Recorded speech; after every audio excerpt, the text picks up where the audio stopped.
Bienvenue dans cette nouvelle vidéo crypto. Aujourd'hui, on va aller voir plusieurs graphiques. La vidéo va être un petit peu plus longue que les dernières, je pense. On va répondre à une question. Donc, est-il trop tard pour investir dans le marché avec un Bitcoin qui est allé toucher les 42 000 hier? Je vais répondre à cette question-là dans cette vidéo-là. Donc, on a le Bitcoin, évidemment, qui est à 41 300. Donc, comme je l'ai dit, il est allé toucher les 42 000 cette nuit. On a un ETH à 2200 avec le reste des altcoins qui sont, on va dire, qui diffèrent un petit peu toutes. Là, on a des altcoins à 1% de gain, moins 2%. On a des altcoins qui ont fait plus 10%, donc avec du vert foncé ici, avec le Luna plus le UST. Donc, on ne sait pas trop pourquoi ça a pumpé. On a le stablecoin UST, pour ceux qui ont connu, qui a fait un pump d'environ x5, si je ne me trompe pas. On ne sait pas ça vient d'où, mais bon, je vous conseille pas d'investir dans ces trucs-là, évidemment. On va aller voir un graphique justement intéressant tantôt par rapport au Luna. Ici, donc on commence avec ce premier graphique-là. Donc, je vais répondre à la question tout de suite. Donc, je pense pas qu'il est trop tard pour investir. Je pense qu'on est dans le tout début d'un cycle aussi. Donc, je pense qu'il est encore temps de faire du DCA, d'accumuler tranquillement pas vite. Donc, ne pas tout mettre. Si vous avez rien investi à date, ne pas rentrer 100% ici. Donc, je pense que mettre peut-être 50% ou mettre 25% et ensuite réinjecter petit à petit peut être vraiment intéressant parce qu'on peut évidemment redescendre encore, venir rechercher les 36 000, on peut venir rechercher les 32 000, mais là on voit qu'on est en train de former un canal aussi ici, donc on est pratiquement, là en ce moment on est sorti de ce canal là, donc ce graphique là date de 2-3 jours, là. Donc là on est venu chercher les 42 000, donc on est sorti de ce graphique là un petit peu comme on l'avait fait ici, donc là ici on devait être en 2019-2020 à peu près là. Ça doit être environ ça. Donc on était venu sortir de ça, on est venu faire un beau pullback là-dessus pour ensuite exploser à la hausse. Donc on pourrait voir la même chose sur ce graphique-là ici. Donc là on est venu sortir, on pourrait venir faire un pullback sur le dessus de ça pour ensuite exploser à la hausse. Qu'est-ce qu'on va venir voir ici? Donc là, un graphique ici, ben, c'est pas vraiment un graphique, là, c'est plutôt, on va dire, des rangs ici, là, donc de compagnies avec leur capitalisation boursière. Donc, qu'est-ce qui est intéressant ici? C'est que, encore une fois, pourquoi selon moi, il n'est pas trop tard pour investir? On est dans le début d'un cycle aussi et le Bitcoin est encore tout petit, malgré le fait qu'il est quand même classé 8e entre toutes ces grosses compagnies-là.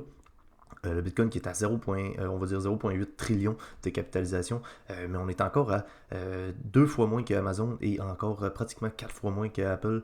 Donc on est encore tout petit, il y a encore beaucoup de hausse à aller chercher dans le Bitcoin et on peut venir dépasser Apple facilement dans les prochaines années, là. On peut dire dans 10 ans, 10-15 ans, on ne sait pas. On peut aller chercher beaucoup plus de capitalisation que ces compagnies-là. Moi, je crois qu'on va aller chercher plus haut que ça dans les futures années. Et là, qu'est-ce qu'on a intéressant ici? On a Berkshire Hathaway. Donc, pour ceux qui ne connaissent pas, c'est la compagnie de Warren Buffett. Et là, on a, qu'est-ce qui est drôle là-dedans, c'est qu'on a Warren Buffett qui a un petit peu appelé le Bitcoin un rat de poison, qui est un actif qui était basé sur rien. Hier, en fait, là, lui il nous dit aujourd'hui, mais c'était hier, ça, en fait. Là. Donc, on a la capitalisation boursière du Bitcoin qui a dépassé la capitalisation boursière de sa propre compagnie.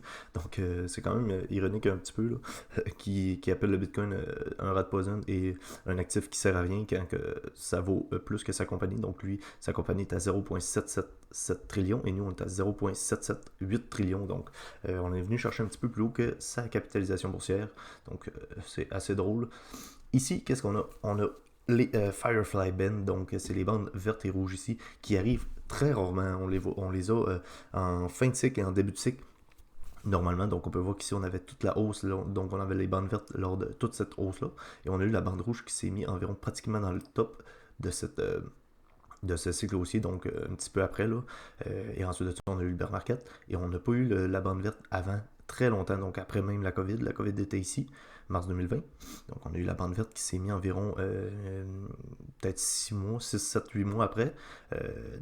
Même à ça, on va prendre le bottom ici, là, donc fin 2018, et on a eu le signal, donc fin 2020. Donc on va dire 2 ans avant qu'il apparaisse. Ici, on a eu le bottom fin 2022. Et là, on est où? On est fin 2023 et la bande verte vient d'être activée. Donc, on avait 2 ans ici entre le bottom et la bande verte. Et ici, on a 1 an. Donc, c'est pas vraiment quelque chose à regarder la durée, mais il faut voir les bandes rouges et les bandes vertes. Et donc là, on a la bande verte qui vient d'être activée. Donc, uptrend. Pourquoi pas venir toucher le haut de cette trendline-là? Donc là, on ne peut pas vraiment confirmer cette trendline-là parce qu'on a une 2 touches, mais ça serait intéressant d'avoir un top donc dans les niveaux des 190 000, 180 000 environ. Là. Donc c'est pas quelque chose qui serait exagéré, on va dire. Ensuite de ça, qu'est-ce qu'on a? Encore une fois, donc, selon moi, il n'est pas trop tard pour investir, même si ça fait 7 semaines de suite qu'on est dans le vert. Donc 7 semaines, ici c'est un graphique, chaque bougie vaut une semaine. Weekly. Donc la dernière fois qu'on a eu 7 semaines de hausse, là, 1, 2, 3, 4, 5, 6, 7, c'était ici. 1, 2, 3, 4, 5, 6, 7, donc avant le début du bull market. Donc en 2020, vers la fin 2020 environ. Donc on a vu 7 semaines consécutives dans le vert et on a eu un bull market ensuite. Et là, on a la même chose qui s'est reproduit ici. Donc évidemment, on a eu beaucoup de hausse dans les derniers mois. Là. Depuis le début de l'année, on est à environ 150% de hausse. Mais selon moi, c'est encore le temps d'accumuler tranquillement pas vite parce que le cycle haussier va nous amener beaucoup plus haut selon moi.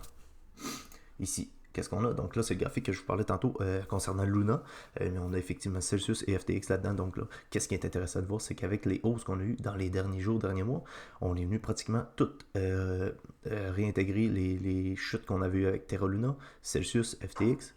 Donc on a eu à partir d'environ ça, 42 000, donc on a eu la chute de Terra Luna qui nous emmenait environ aux 30 000. Donc on était en haut de la barre des 30 000 et lorsqu'on a eu la news de Celsius, on est passé sous les 30 000.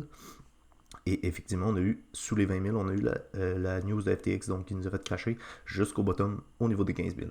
Et là, depuis le début de l'année, on est en hausse et donc on est venu rattraper toutes ces baisses-là. Donc après ça, il n'y a plus rien qui peut nous empêcher d'aller plus haut. Donc hyper intéressant, mais on va aller voir des targets donc à la hausse qui pourraient nous servir de résistance un petit peu et où on pourrait aller faire une genre de correction par la suite. Donc là, on va continuer là-dessus. Ici, c'est un BTC Monthly Return Table, donc c'est comme un graphique, un tableau qui nous montre les retours sur investissement du Bitcoin en monthly, donc par mois. Et là, ce qu'on peut voir d'intéressant ici, c'est qu'à chaque fois qu'on a eu un mois d'octobre et un mois de novembre dans le vert, je répète bien à chaque fois, sauf une fois, donc on a eu un mois de décembre dans le vert aussi. Donc ici, octobre, novembre dans le vert, on a eu un mois de décembre dans le vert. Ici, c'est la seule fois où on ne l'a pas eu, on a eu octobre, novembre dans le vert et on a eu un mois de décembre dans le rouge. Ici, octobre, novembre dans le vert, décembre dans le vert. Ici, même chose, octobre, novembre, décembre, octobre, novembre, décembre, octobre, novembre, décembre. Et là, on est là, octobre, novembre, décembre. Donc, ça serait hyper intéressant d'avoir un Bitcoin qui continue d'augmenter. Et là, on va aller voir des targets justement ensemble tantôt. Mais avant ça, est-ce que j'ai d'autres graphiques à vous montrer? Donc oui, ici, ce graphique-là, super intéressant. On a le graphique du USDT dominance, donc la dominance du stablecoin USD. Donc je rappelle qu'un stablecoin, ça a une valeur de 1,1. Donc un USDT vaut 1$ US. C'est donc une monnaie fiat, on va dire, là, mais en crypto-monnaie. Et donc ici en bas, on a le graphique du Bitcoin. Donc c'est effectivement l'inverse. Donc quand on a le graphique du USDT dominance qui augmente, on a les cryptos qui chutent et vice-versa. Donc on peut voir qu'on avait le bottom ici qui correspond au top du marché à 69 000 et le bottom ici correspond au top du marché à 64 000. Donc tout le bear market qu'on a eu, effectivement, on a eu le USDT dominance qui a augmenté parce que les gens vendent et les gens vendent donc leur Bitcoin contre quoi? Contre du USDT. Donc c'est normal que le USDT dominance augmente. Et là, on peut voir qu'on est venu faire un top ici. Donc on avait cette zone de résistance en rouge ici à 8,21%. Et là, notre top correspond à un genre de fake out, donc où on vient sortir de ça, faire peur aux investisseurs. Et là, on a un genre de top en M pour réintégrer ça et pour venir faire deux autres résistances. Et là, on avait un triangle ascendant ici qui est venu briser à la baisse. Donc la USDT dominance qui chute et on a le Bitcoin qui augmente. Donc c'est vraiment inversé. Là. Donc, on peut voir le top ici correspond au bottom du Bitcoin exactement. Donc hyper intéressant à voir aussi. Ici. Donc là, on va aller voir les targets qu'on pourrait atteindre dans les prochains jours, prochaines semaines. Donc là, on va lire un petit texte ensemble. Ça, je trouve vraiment intéressant, ce graphique-là. Là. Donc on va aller voir. Information cruciale sur Bitcoin. Donc dans le passé, après avoir franchi l'ultime résistance du marché baissier, Bitcoin est incroyablement attiré par la zone des 0,618 de Fibonacci. Il vient chercher cette zone juste avant le halving pour ensuite nous entraîner dans un mini crash et effectuer un énorme retest sur l'ultime résistance du marché baissier. La ligne horizontale blanche qui est ici, je crois. Ouais, exactement. Pour ensuite exploser. Bon. Actuellement, nous avons franchi l'ultime résistance du marché baissier et nous nous dirigeons vers les 0,618 de Fibonacci, ce qui représente entre 46 000 et 49 000. Donc c'est la zone environ ici, là. On va aller voir ça tantôt. Je pense que nous toucherons cette zone pour ensuite subir un mini crash et retester les 30 à 32 000, ce qui signifie une baisse de moins 36% pour ce cycle. À ce moment-là, donc beaucoup de gens vont douter et dire qu'ensuite ce sera les 25K, voire plus bas, mais je pense que ce sera un point d'achat extrêmement important, mes amis. Bon.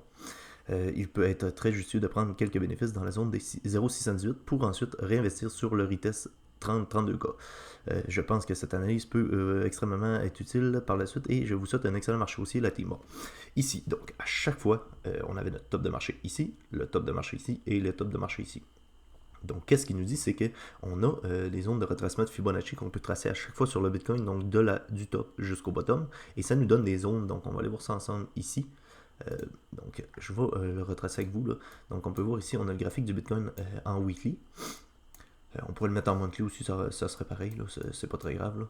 Donc là, on prend le retracement de Fibonacci, on prend le top donc, du marché ici, là, la ligne est alignée avec. On vient chercher le bottom en bas, comme ça. Et là, qu'est-ce qu'on peut voir, c'est qu'on a nos données ici donc, qui correspondent aux lignes de Fibonacci, donc les retracements de Fibonacci. Donc le Bitcoin est souvent, va souvent rechercher les zones de Fibonacci, donc souvent être attiré par les 0,382, 0,5, 0,618, ainsi de suite. Donc là, lui, qu'est-ce qu'il nous dit, c'est que du top jusqu'au bas, on a cette zone de Fibonacci là. Et qu'est-ce qu'il nous dit ici? C'est donc que le Bitcoin vient souvent briser la zone qui nous a servi de résistance ici, pour ensuite aller chercher à être attiré par les 0,618 qui correspond à cette zone-là. Donc les 0,618, c'est la zone ici où j'ai dessiné, donc qui correspond environ aux 49 000, 48 000 environ. Là. Donc lui, il nous parle de entre 46 et 49 000. Donc cette zone-là de 46 à 49 000. Donc pourquoi pas être attiré vers là pour ensuite avoir un retest. Donc lui, il nous parle des 30-32 000, ce qui correspond à quoi? Ça nous correspond exactement donc au top de là où on en a déjà parlé. Là, on va mettre ça environ 31 000. Là. Donc à peu près ici. Là. Donc c'est le top où on avait eu résistance, et donc on l'avait eu ici en termes de support. Donc plus loin ici, là, on peut tracer la ligne. Donc comme ça environ, là. Je la place vite, là, on peut voir support. Ici on est venu la briser, on a eu un retest, on est venu faire notre bear market, résistance. Pourquoi pas venir chercher les 618 pour ensuite avoir un pullback là-dessus. Donc, sur cette zone qui deviendrait support pour ensuite exploser à la hausse. Donc, hyper intéressant à voir avec ce genre de graphique-là. Ce genre de graphique-là, évidemment, ici on avait la COVID. Donc, à chaque fois qu'on a un retest là-dessus, on a l'explosion ensuite. Donc, on peut voir qu'à chaque fois, on vient chercher les 0,618, retest là-dessus, sur la zone de support-résistance, explosion à la hausse. On a notre bear market, 0,618, retest, explosion à la hausse, bear market, on a ici on voit qu'on est sur la zone de résistance 0,618, retest et ensuite explosion, donc hyper intéressant. Et ça correspond à quoi? Donc on serait pile avant le halving, donc avril 2024, on aurait la hausse, on aurait le sell de news pour le halving et ensuite l'explosion. Donc moi je considère ça dans mes investissements, donc pourquoi pas prendre des profits un petit peu au 0,618 pour investir plus bas. Donc, si on le vit ensemble, ici, qu'est-ce qu'on va aller voir? Le Total 3, donc qui correspond à la crypto totale capitalisation sans Bitcoin et sans ETH. Donc là, on a ce genre de graphique-là pratiquement parfait. Là. On peut voir la ligne rouge, orange ici, qui nous a servi de support résistance plusieurs fois. Et là, on est venu la retester ici avec un pullback. Donc, on a brisé ça à la hausse, pullback dessus, et on est en train d'exploser à la hausse. Donc, même la zone en bleu là, qui nous sert aussi de support résistance. Donc, on est venu la retester pour ensuite continuer à la hausse. Ici, on a le THBTC. Donc là, j'ai tracé ce genre de W là qui n'est pas encore confirmé. Mais si je le tasse, là, vous allez voir. Là. Bon, si je suis capable de le tasser, là. On peut voir qu'on est en train de former un genre de gros W ici. Donc ça, c'est à considérer, mais c'est pas encore confirmé, évidemment. Donc on attend encore plus de temps. Mais là, on a eu la Bitcoin dominance qui a augmenté parce qu'ici, le TH perd de la valeur face au Bitcoin. Donc à chaque fois ici qu'on a une augmentation, c'est donc le TH qui prend de la valeur. Ici, c'est le BTC qui prend de la valeur. Donc c'est intéressant à voir. On a le TH ici, donc j'en ai parlé en début de vidéo. Le Bitcoin a déjà beaucoup d'avance par rapport à l'ETH parce que j'en ai déjà montré plusieurs graphiques là, où on voit que le Bitcoin a brisé sa résistance et on est déjà parti beaucoup plus haut, tandis que l'ETH vient juste de briser sa résistance. Donc, aussi dans la dernière vidéo, je vous avais montré la target de l'ETH au niveau des 5000 $ ici. Et là, on est venu briser donc cette zone de résistance-là avec des clôtures en dehors de ça. Là, on est en daily, donc on va attendre en weekly d'avoir évidemment des confirmations. Là. Je pense pas que je vais être capable de vous le montrer.